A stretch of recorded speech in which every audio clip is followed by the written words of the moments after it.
మీ శవాన్ని ఎత్తేటప్పుడు ఉన్నంత మంది శ్మశానం దాకా రారు. సగం మంది దారిలోనే ఇంటికి వెళ్ళిపోతారు. మిగిలిన వాళ్లతో మీ బాడీ బరియల్ గ్రౌండ్కి వెళ్ళిద్ది. ఇక్కడ గమనించాల్సిన విషయం ఏంటంటే, మీరు మీ బాడీని వదిలేసిన మీ బాడీని మాత్రం మీ కులం మొత్తం వదలం. సపరేట్గా మీ కులానికి మతానికి శ్మశానం ఉంటుంది. No inter caste, no other religion. చర్చకు కూడా మనం వేరే వాళ్ళతో కలవకుండా ముందు జాగ్రత్త అన్నమాట.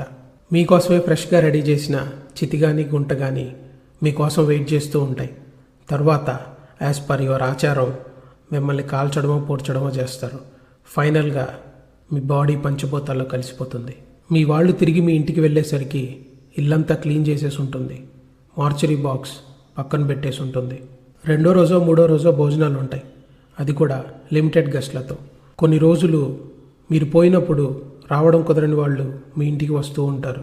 ఎలా జరిగిందని మళ్ళీ మళ్ళీ అడిగి మీ వాళ్ళని బాధ పెడుతూ